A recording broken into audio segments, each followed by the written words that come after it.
This presentation is titled Your Life, Your Way, presented by Disability Rights Wisconsin and the Board on Aging and Long-Term Care. This presentation is geared towards IRIS participants. We also had a family care presentation earlier today, but they are very similar. So if you are in family care, you might get some beneficial information out of this presentation. This is the disclaimer slide. Just to summarize, this PowerPoint may be used as a reference tool.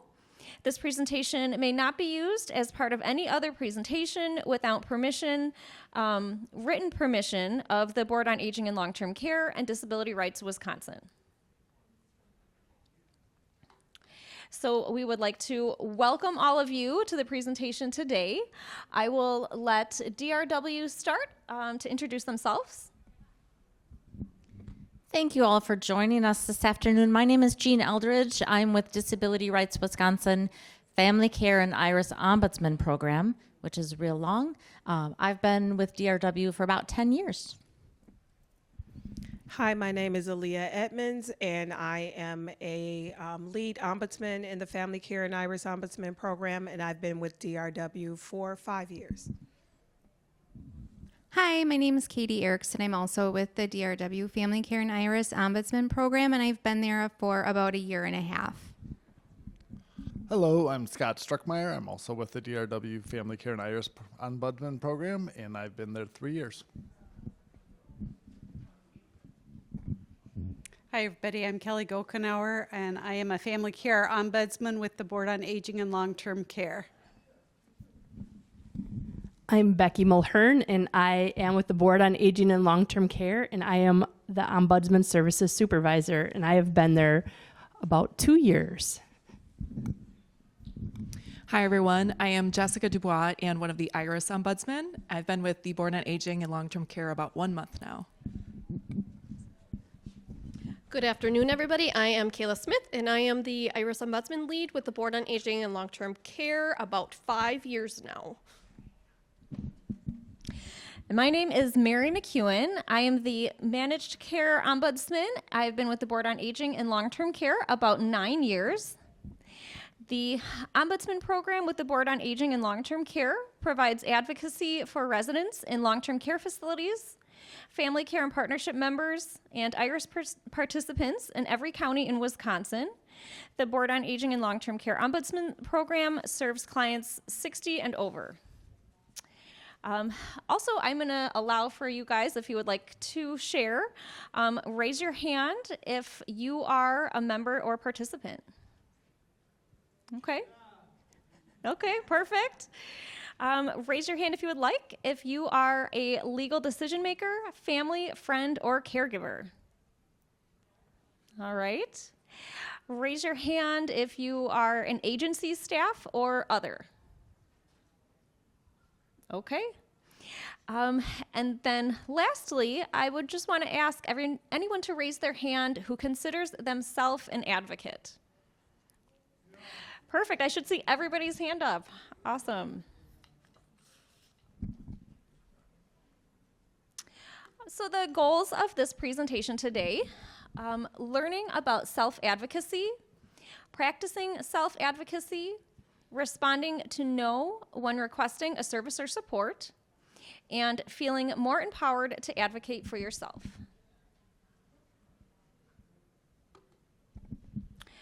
So, what is advocacy?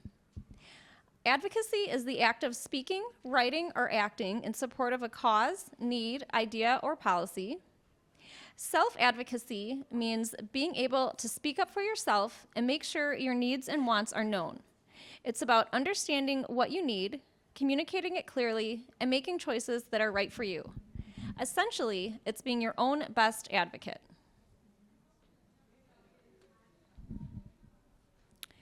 So, let's get rolling.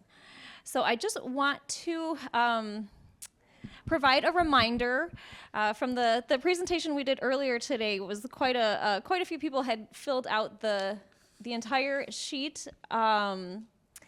before we really were ready to do that. So just wanted to give you a reminder that we are going to go through this in separate steps. So to just hold off on completing this sheet until we'll let you know when it's time to get to that section. I will kind of go over the worksheet just so you kind of know, give you an idea of what we're going to be talking about. So it's titled My Life, My Way. Who are you? What do you stand for? What your goals are? And then lastly, what services do you need or have to help you meet your goals and represent who you are? I am going to give a brief example of how coming up with goals can help when requesting services and supports. An example would be an IRIS participant went to church weekly for the last 10 years, driven by a friend each week. The friend is no longer able to drive, so the participant asks the team for approval for transportation once per week to continue her to allow to go to church. Unfortunately, this was determined that the participant has enough community integration as she sees her neighbors and family, and they decided that transportation was not cost effective. The participant received a notice of action. Since the participant has community integration through weekly church services included on her individual service and supports plan, she was able to make a better argument to get this service approved. We're going to go in more detail later on as to exactly what the individual services and supports plan is, so don't worry if you're not familiar with that. Although it's not a guarantee that every request will be approved, having well-defined goals definitely helps when making your case. I will also reference on your table, there's a sheet that looks like this with some information highlighted. This is from the IRIS Policy Manual, and you'll note that long-term care outcomes must be related to the 6 domains of self-direction. These include maintaining and or establishing a living arrangement of one's own, maintaining and or obtaining community integrated employment, maintaining and or establishing community inclusion, ensuring health and safety, building positive relationships, and having control of and access to transportation.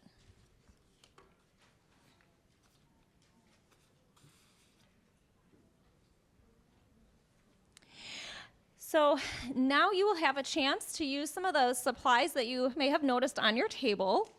We're going to set a timer for about 15 minutes. So this is just kind of a chance to do some brainstorming, kind of to get you guys starting to think about what things are important to you, what your goals might be, what things are important in your life.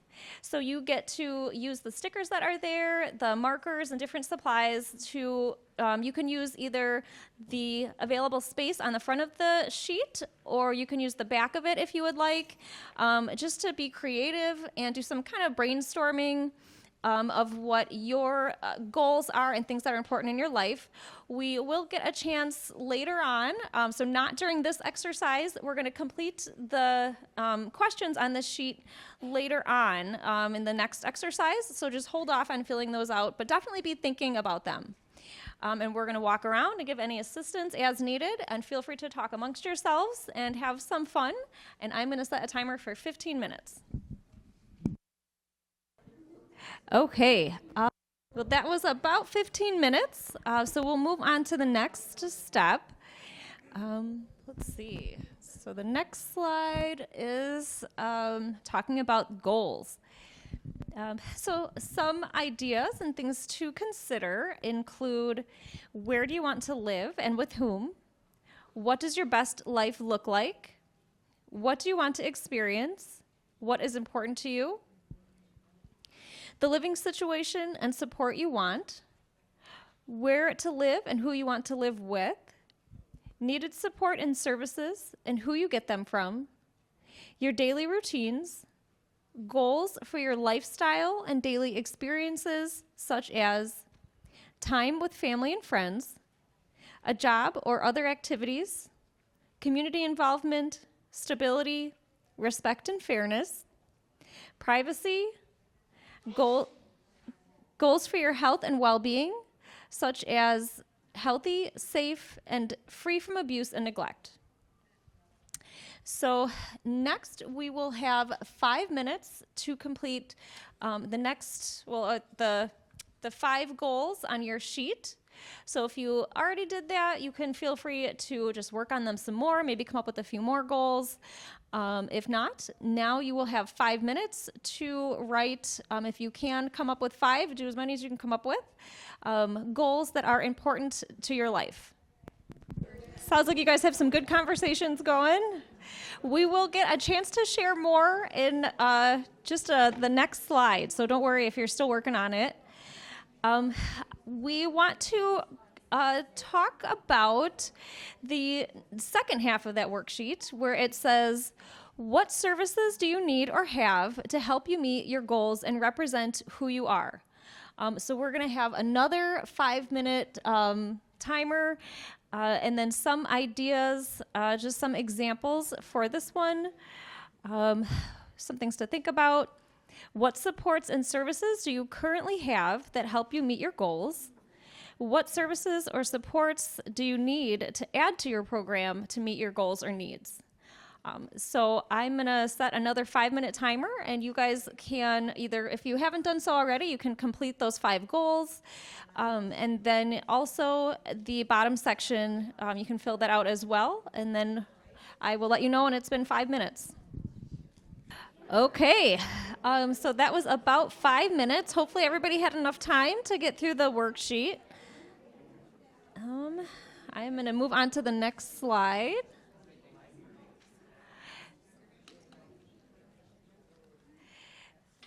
So this next slide is how to include your goals when requesting services. So some examples might include a wheelchair, ramp, supportive home care, vehicle, bathroom, or home modification, personal care hours, daily living skills training, or transportation. A lot of these relate to maintaining your independence or community integration or being able to do things on your own if you wish to do so.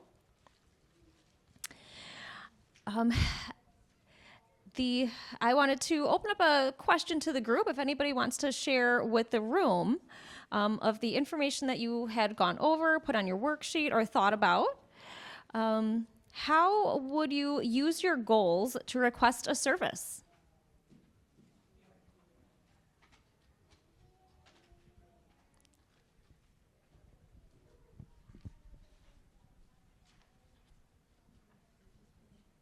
Did you want to share? Yeah. Okay. I would. A perfect example. I haven't personally done this, but a lot of people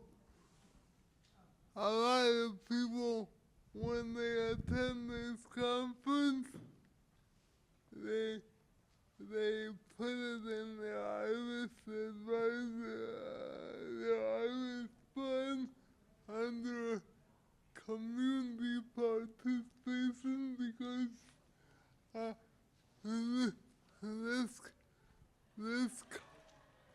this conference is a staple for everyone, and I've never put in my IRIS fund before, but that's something, if I'm new to IRIS, I would think about doing, especially if the person has financial trouble. Maybe they can help with registration or something like that, yeah? Good answer. Thank you.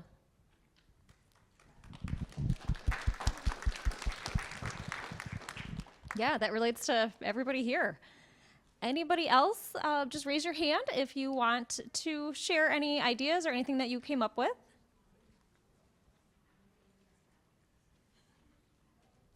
I'll give you guys a minute to think it over.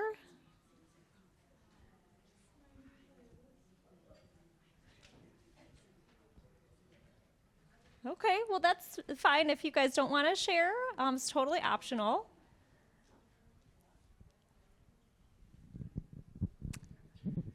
Anybody else that wants to share any ideas?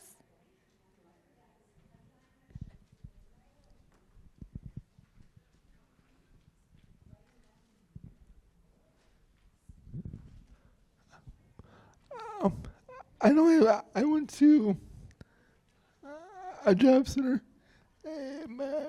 many years back, like the DVR many years back, and it didn't pan out. In fact, they're out of business. But I wonder if there's another one in my area that would have the resources to help me.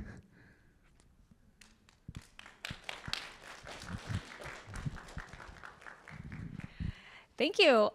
And I'm not sure I have an answer to that, but he's going to research it. Okay, perfect. Okay, perfect. All right. Anybody else that wants to share any ideas or anything that they came up with on their worksheets?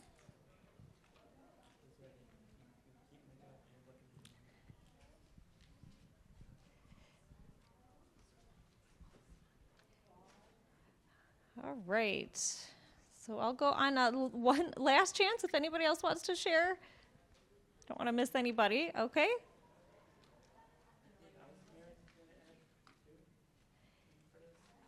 And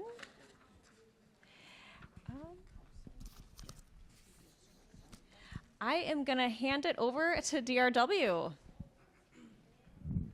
Thanks, Mary. So, at this point, you might be thinking, why are we doing these worksheets? Well, it all ties. I'm just skipping through some family care stuff because we're talking about Iris in this session. So, everything that we just talked about, put together on your worksheet, ties into your ISSP, or your individual support and service plan. So those of you that are IRIS participants, how many of you know what an ISSP is or have ever seen your ISSP? A couple? Is there anyone who's never heard that before and have no idea what I'm talking about? So you don't think so? Yeah, that's okay, and that's why we're talking about it. So that support plan is what you come up with your IRIS consultant. That includes the specific services, supports, things that you need to help you achieve your goals, and what are called long-term care outcomes. Long-term care outcomes are important to identify for yourself because that's what your services are kind of built around. So that's why we wanted you to think about what's specifically important to you and how you live your best life. Sometimes, as ombudsmen, sometimes we'll see plans that are written in a way that they could apply to everyone in the room, which isn't necessarily all that helpful if there's something specific that you yourself are looking for to get out of your plan. Like using the example that Mary talked about earlier with the person that had asked for transportation to get to church. So if that is part of your long-term care outcomes, that you want to be part of your community, you want to be part of your church, if that's one of your outcomes, you have a much better chance of having that service approved to meet that outcome than if you didn't have anything on there at all about it. And then, well, maybe you don't need transportation because you don't have anything identified to tie that to. So all of the services that you receive are tied to a long-term care outcome on your plan. So that's why they are so very important, and important to be specific to you. So yeah, the goals, like we talked about, like you identified on your worksheet, are the things that you'd like to achieve in your life. And then those outcomes are those services that you can get to support those goals. And together, that comes, this says member-centered plan if you're in family care, or your ISSP if you're in IRIS. So this is kind of what an ISSP looks like if you've never seen one before. Hopefully you have if you're in IRIS. But you'll see that it just kind of has, your budget information, which of course your services should try to fit into your budget.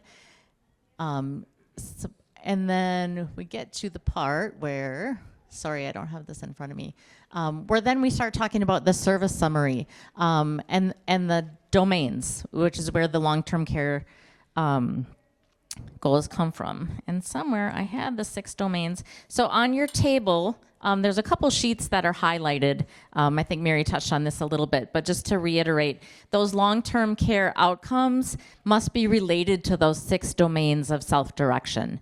So that's where you kind of fit those goals into one of those domains, whether that be your living arrangement, community integrated employment, community inclusion, ensuring health and safety, building positive relationships, and having control of and access to transportation. So that's kind of what those domains where your outcomes fit into, and these are all things that your IRIS consultant can help you with in developing that plan. So what happens if you ask for something and your IRIS consultant says the dreaded no? No, it's not a service that you need, it doesn't fit in your budget, whatever the case may be, you get a no. So what are some things that you can do at that point? The first thing you want to do is talk about why it's a no. Explain to me why this isn't being approved.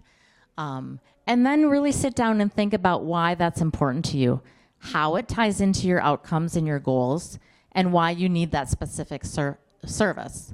And that sometimes you can work with your IC and come up with maybe another idea. Maybe your IC can suggest something that maybe isn't specifically what you asked for, but can still help you achieve that goal in a different way. So it's always good to talk through your options and see if there's something else that might work. If not, if that is the one thing that you absolutely have to meet your goal, and the answer is still no, then what happens? Well, then you get what's called a notice of action. That's the formal letter. That is the formal no, you can't have this for these reasons. On that letter is included your appeal rights and tells you how to appeal that decision. Excuse me. That also includes information about your ombudsman programs. So you'll see our number, Disability Rights Wisconsin Ombudsman Program, as well as the Board on Aging and Long-Term Care if you're over 60. We help people ages 18 to 59. So if you are in a situation where you want to appeal a decision, give us a call. We can help you through that process. We can explain how that process works, how you file for an appeal. We can offer support through that process. We offer support in a variety of ways.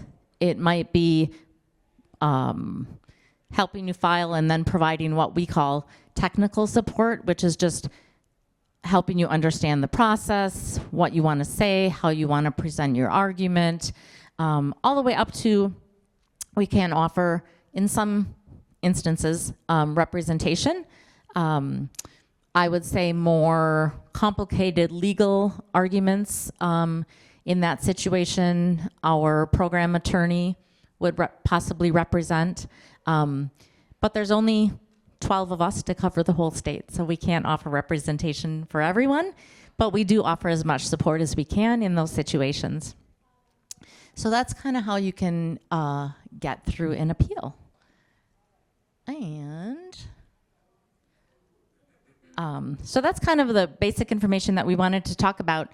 The worksheets, we provided like a little page protector, so you can go ahead and take those with you. So your next meeting that you have with your IC, when you're going over your plan, pull this out. Remind yourself what you identified as important to you and discuss it with your IC. Talk about what services you can maybe add to your plan or move things around or to help you meet those outcomes. And this isn't permanent. I mean, you can change this anytime you want, right? Your life changes, different things become important. It's kind of what we call a fluid document, so you can change that and ask for different things in whatever fits your life in the moment. So did anyone have any questions or want to share any more examples of your goals and how you intend to meet your goals? Questions about IRIS?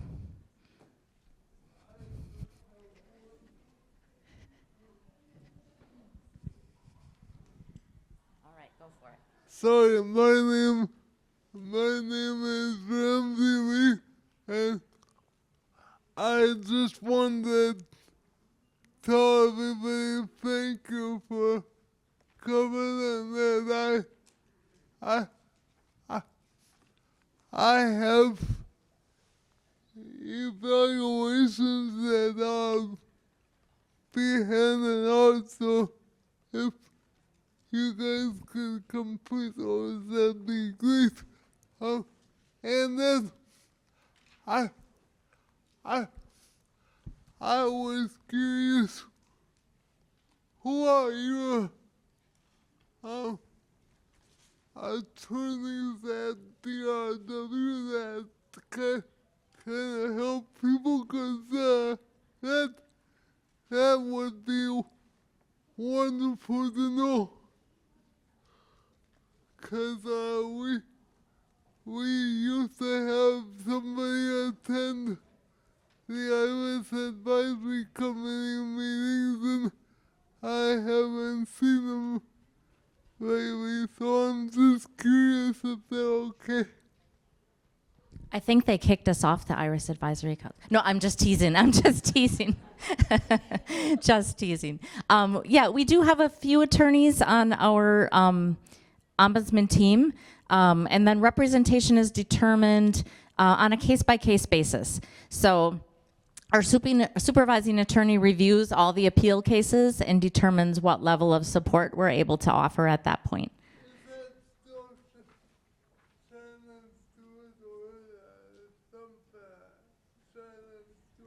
Leslie Stewart? Yeah, she's our program managing attorney, so she's in charge of the ombudsman program.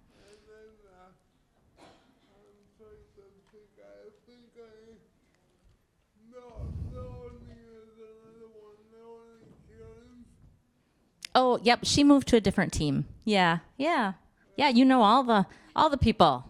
And thank you, Ramsey, for reminding us about the evaluations. So please make sure you fill out the evaluations on your table and leave those for us. We would appreciate it. And then one other clarifying question. You're doing such a good job, I forgot your name from DRW. Thank you for what you do. Thank you, Ramsey, for being here. My name is Jean. Thank you. You're welcome. Anybody have any other questions? All right. Yes. Oh, the CEU secret word is peer, not a pier where you park your boat, but a peer, your friend. P-E-E-R. Peer. All right. Well, you guys were... without the questions, we're done early. So I don't know. Maybe it's snack time or something. I know I'm hungry already, even though we just ate lunch. But that's just me. Thank you all for coming. We appreciate it.